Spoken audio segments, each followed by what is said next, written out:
Bienvenue chez Rétro et Geek. Aujourd'hui ce n'est pas un tuto mais on va parler de 3 sujets. Premier sujet, qui je suis, mon parcours et voilà, tu vas savoir un peu d'où je viens. Deuxième sujet, pourquoi faire des concours? Est-ce si important de gagner? Quel est le but? Et troisième sujet, c'est je vais te montrer un petit peu l'environnement dans lequel je travaille. Tu vois, c'est un petit peu le désordre, mais je vais te montrer un petit peu, spoiler le prochain tuto qui va sortir, en fait, sur lequel je suis en train de travailler. Et tu vas voir un petit peu dans quoi je travaille pour faire mes tutos et avancer.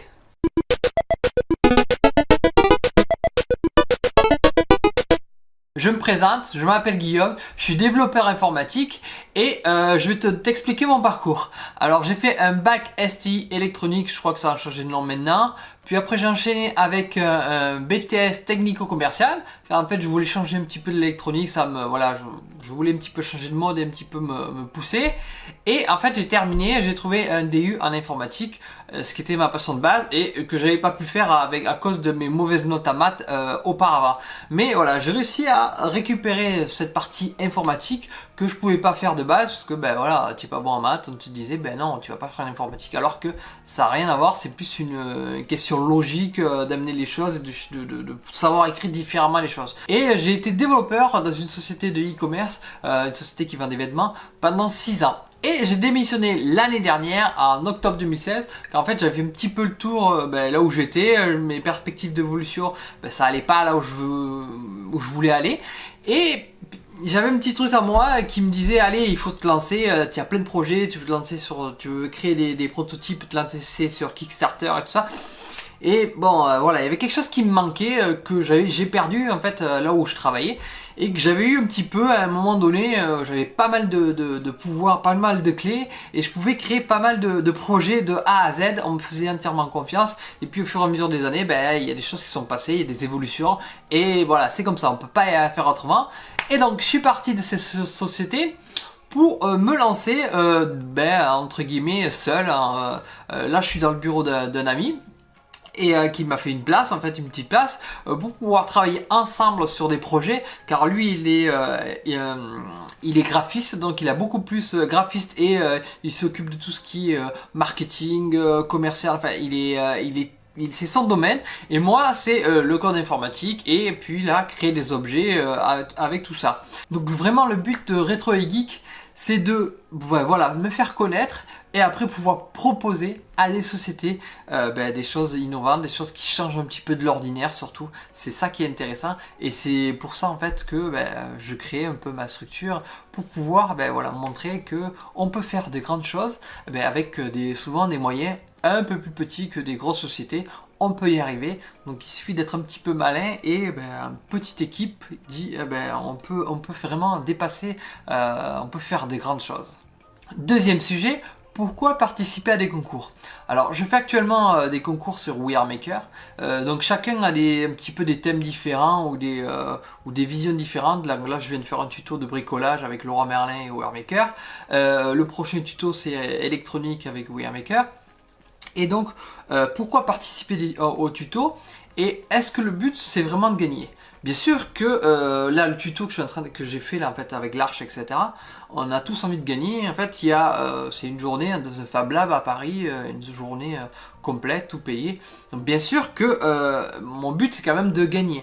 Mais la chose la plus importante que vous allez faire dans un concours, c'est en fait vous allez vous dépasser, vous allez vous donner un défi. Et c'est ça vraiment qui est important, c'est de se dire attends, je vais me casser la tête et tout ça, je vais faire quelque chose qui va plaire, mais étant donné que chaque personne en face va avoir des goûts différents, automatiquement tu vas pas être en phase avec tout le monde, et donc ton projet il va peut-être moi étant donné que c'est vraiment quelque chose de gros, massif, etc. Je sais très bien que si quelqu'un fait un projet un peu plus fun ou un peu plus décalé, il a plus de chances que moi de gagner le plaisir. En fait les gens vont se dire ah putain c'est marrant, etc. Donc il aura plus de chances d'avoir des votes pour lui, parce que étant donné que ça marche comme ça. Mais c'est pas ça qui est important. Ce qui est important dans le fait de participer à un concours, c'est que tu vas te donner un défi. Moi je me suis dit je vais faire une grosse arche énorme en fait, et je vais faire une fontaine, quelque chose qui envoie et qui dit voilà, t'as vu ce que j'ai fait avec pas trop de matériel, un petit peu de débrouille, tu arrives à faire vraiment un gros truc qui en jette. Et c'est ça qui est important, c'est te reconnaître dans le projet que tu fais et se dépasser soi-même. Parce que le fait de gagner, c'est voilà, c'est utopique. Regarde vite fait The Voice, l'exemple tout simple. The Voice, qui c'est qui gagne? Est-ce que c'est vraiment la personne qui arrive au bout qui a gagné? Eh bien, tu verras que la plupart des gens qui se sont bien arrêtés avant, c'est eux qui ont été vraiment les gagnants en fait. Ils ont réussi, se sont dépassés, ils ont montré ce qu'ils étaient capables de faire et puis ils ont brillé. Et il y a plein d'exemples à prendre dans The Voice. Voilà, c'est là où il faut aller chercher. C'est le fait de gagner pour soi, se dépasser soi-même et d'aller chercher vraiment à pousser les murs et à se dire voilà, là je l'ai fait, j'ai réussi à faire ça, je me suis défoncé pendant X semaines, j'ai fait mon projet, j'ai gagné envers moi-même.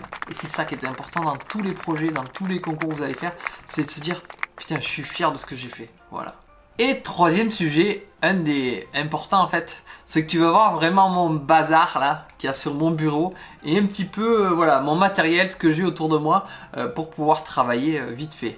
Donc je vais prendre la caméra, comme ça on va le faire vraiment en live, on va faire hop, on va pas mettre de coupure, on va essayer de pas couper la vidéo.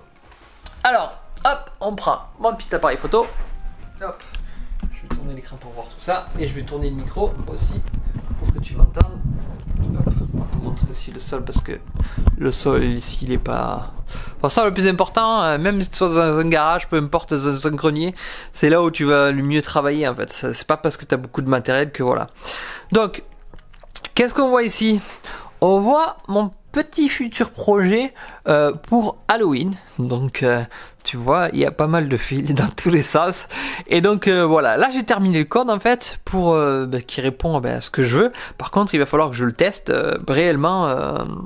Voilà, il faut vraiment, là je te montre pas tout, il y a d'autres choses qui vont arriver, mais déjà voilà, tu vois que déjà il y a un petit capteur à ultrasons, un petit moteur avec un contrôleur du tuto précédent, et voilà, 2-3 composants, j'en dis pas plus, mais voilà, on verra plus tard. Donc, mon petit bazar.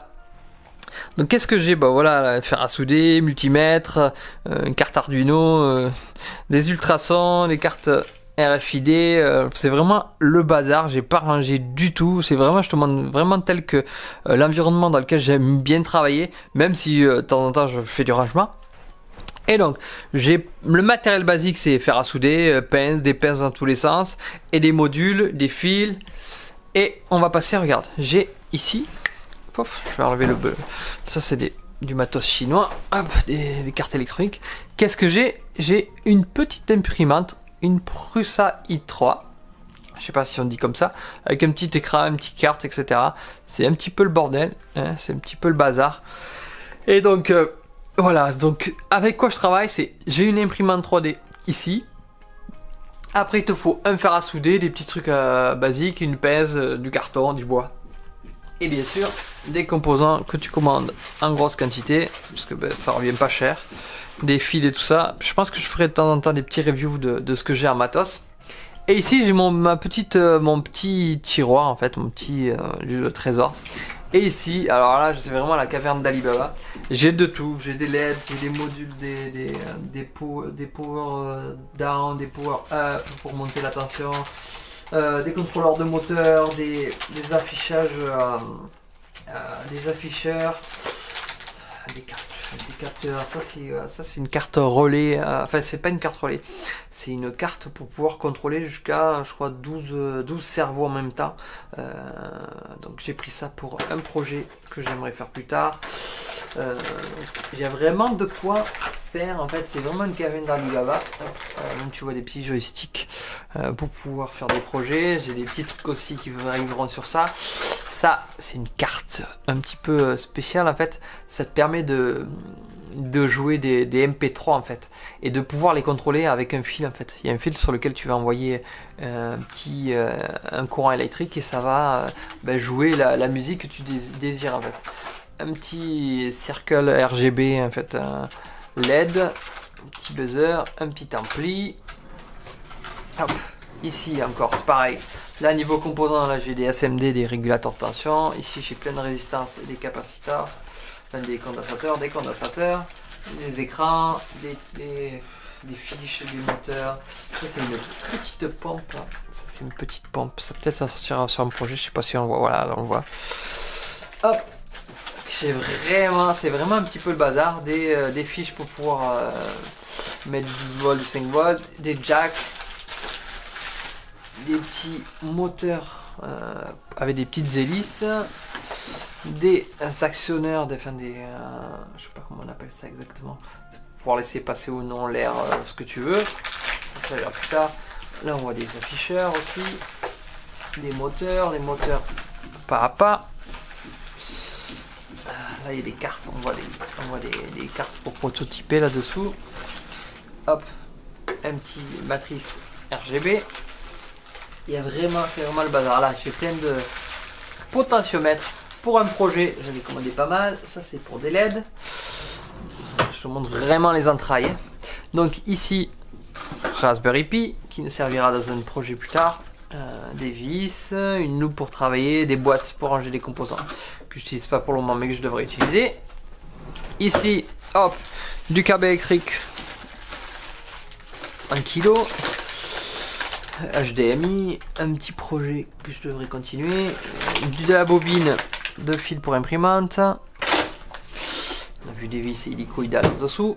Ici là j'ai mis que les cartes plus ou moins Arduino, j'ai mis que les cartes Arduino, donc j'ai pas mal de petites cartes Arduino qui attendent de pouvoir être montées pour le projet, genre le prochain projet. Pour le faire en vrai, en fait, après je vais utiliser une petite carte, ça sert à rien d'utiliser des gros trucs énormes. Et après des petites cartes de prototypage sur lesquelles on va tout souder, voilà, et les cartes Arduino. Ça c'est un ESP8266 avec qui forme une carte Arduino. Hop. Carte Arduino, ça c'est un projet, ça aussi là, ça c'est ici, ça c'est un projet qui va sortir, je sais pas dans combien de temps, mais vraiment un truc qui va être pas mal en fait. Là ça me permet de récupérer des datas, mais je te montrerai plus tard, mais c'est ça, je me languis de le sortir en fait, ce projet. Donc ici qu'est-ce que j'ai? Hop, j'ai même un module ici GPS sur un projet que je voulais faire, mais pour le moment j'ai pas le temps, mais sur lequel je vais y travailler. Ça c'est une carte Bluetooth, c'est un module Bluetooth. Donc là c'est vraiment la caverne d'Alibaba. Je te montre un petit peu tout vraiment en vrac. Voilà. Là c'est beaucoup de fils, des connecteurs, du fil, de la colle, du fil et du fil. Voilà.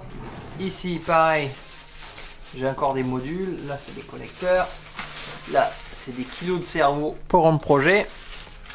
Des manettes, fausses manettes SNES, Super Nintendo en fait, USB pour Raspberry Pi. Là il y a des moteurs pas à pas. Des enceintes, ça aussi, ça c'est un projet qui va sortir. Je te dis pas trop tout. Là un petit moteur. Hop.